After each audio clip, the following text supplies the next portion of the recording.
Hello everyone, how have you been? I hope you guys are doing well. It has been some time since we met, probably more than 1.5 months since you guys probably saw my face on a screen, and probably you guys watched one of the class videos.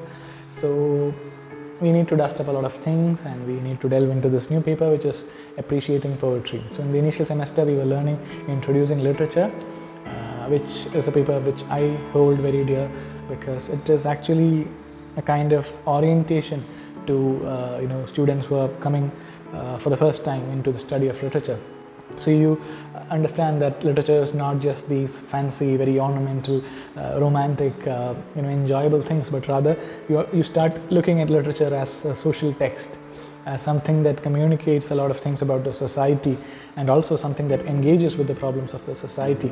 So I hope that you guys enjoyed learning the paper also, and now we are moving on to a more specific genre of literature, which is poetry.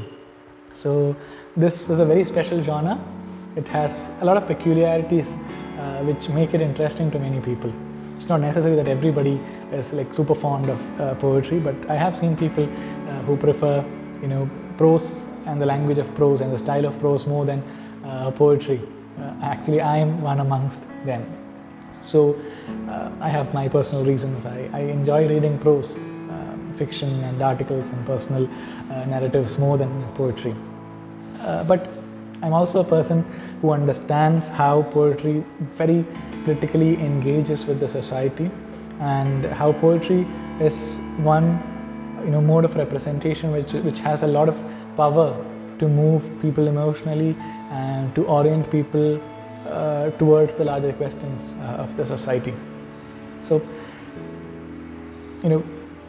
if at all I ask you, the student community, why is poetry important to you, or what kind of effect does poetry have on you, I'm very sure that initially when anybody looks into poetry, the kind of what attracts them to poetry is most of the time these personal identifications, kind of deja vu. When you read a poetic line from some poet's work, quickly you have this feeling that, hey, this is something that I personally have felt, or this is precisely how I felt in a particular situation in my life, or how did he get it so precisely, how did this writer understand? So probably what I went through is not something that only I have gone through, but rather this is something that many people go through. So this kind of a deja vu, or this kind of a self-identification is something that attracts a lot of people to poetry. Okay, you see that there is this whole idea that you're not alone on the planet, but rather the kind of things that you are undergoing have been like felt and thought by a lot of people before. So you understand that there are a lot of similarities about human emotions and all. So this is the kind of primary understanding of poetry.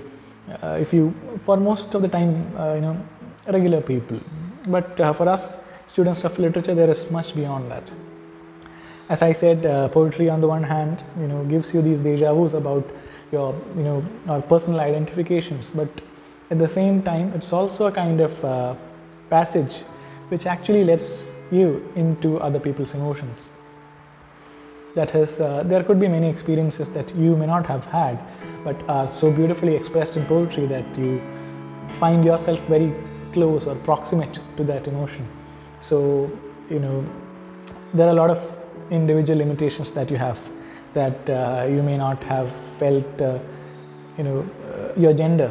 If you're born a male member of the society, you kind of have a typical kind of experience as a male member. If you are born as a female member, there are other kinds of experiences. So there are limitations of experiences there, that you may not be able to experience what a woman goes through if you are born as a male member of the society, or you may not actually get the precise emotion that a transgender or somebody from the LGBTQE community might undergo. These are personal limitations, but these representations, poetry, fiction, they actually help you come proximate to those emotions. When somebody writes something or somebody voices out something, especially in poetry, you actually get a glimpse of their lives, a piece of their emotional life, and so this again, this is something that I have mentioned most of the time when I speak about literature in general, that every literary work is a cultural artifact which can actually tell you a lot about the kind of cultural atmosphere that bred it, or socio-political environment that made such a work possible.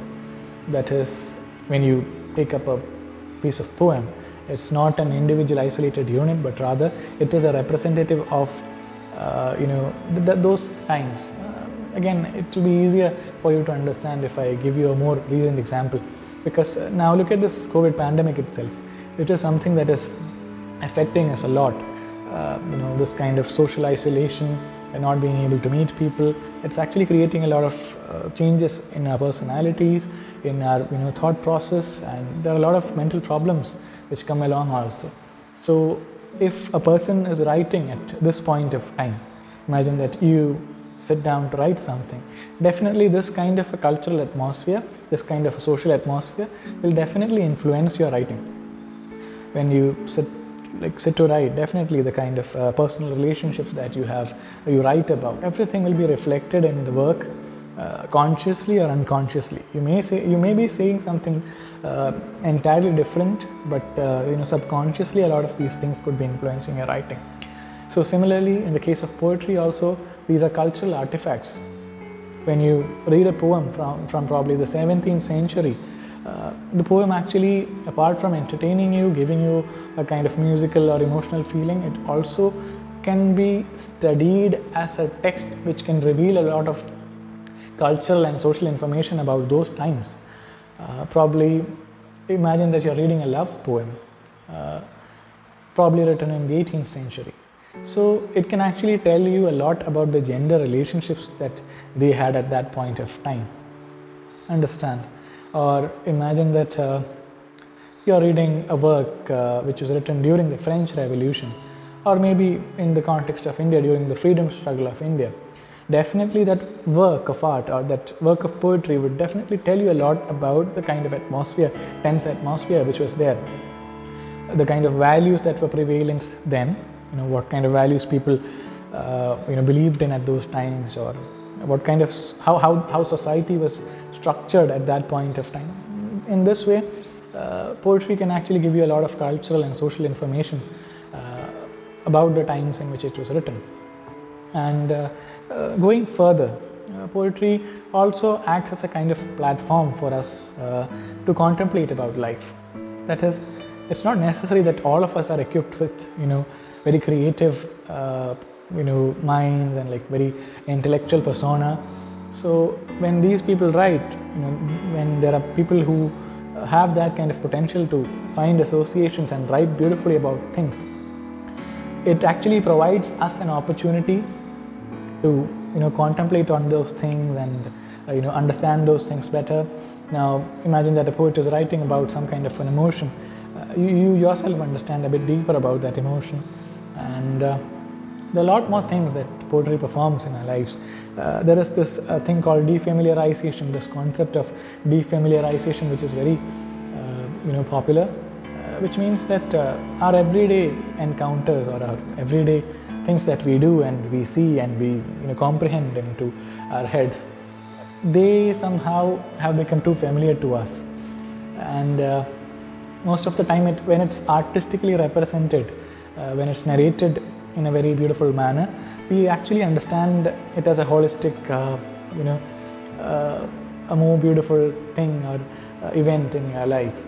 Most of the time, you personally would have had a lot of experiences, but when you see those kinds of experiences represented in a movie, for example, it's an entirely different feeling that it gives you. It gives you a sense of closure, kind of feeling of wholeness, which may not be found when you are experiencing it yourself. So the artistic representation, especially poetry, actually defamiliarizes those personal social experiences and presents them in a new light, which actually makes it more interesting for us. And also the way in which poetry has influenced us also is very significant. because a lot of the things that we understand as values are actually products of artistic creation, I would have to say, because many images that have been concretized in our minds are actually products of poetry. That is, we have a lot of notions about romantic love, but a lot of these notions were actually conceived as poetry by people in very earlier times, and then these poems gain momentum and become popular among the general public, and they are so widely read and discussed, and later on they seep into the general conception of the public, and they sort of become the kind of norms in the society. So what happens is, imagine that somebody writes about love and it becomes really popular, and with time people sort of like internalize this notion of love, and it becomes the standard notion of love. So a lot of the notions that way are actually created by poetry, people with very imaginative minds, and we actually followed those traditions, and eventually they became very normal to us. And some images also, probably the image of a mother. You all must have heard this poem Mambaram in Malayalam. So I believe that a lot of the notions about motherhood, especially prevailing in Kerala, is very much influenced by poems like that. So we take up a lot of values from those poems, and they sort of become the norm, or they become part of our common sense. So poetry is very influential in that respect. So we read poetry most of the time to somehow feel better, or get a defamiliarized view of life, or reflect better on life, think more about life, or understand some kind of emotion. But along with that, as students of literature, we need to look critically into poetry also. Why is that? This is something that has been there in my head for a really long time. When I was doing my master's degree, you enjoy poetry, you identify the beautiful elements of it, you emotionally connect to poems, but why should we actually go about criticizing or thinking what is the intention of the author, what does the author mean here, why do we keep on interpreting them, analyzing them, scrutinizing them so closely?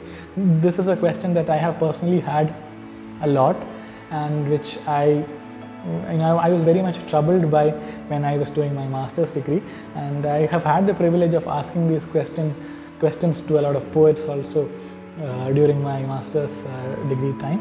So about that aspect, why actually we should critically analyze poetry as students of literature. What is the significance of analyzing poetry, doing hair split analysis of poetry, doing a lot of interpretations of poetry? Why is that significant? So I will be talking about that in the upcoming video. So I hope I have not bored you that much with this video. Thank you for being so patient. So I'll see you in the next video. Thank you.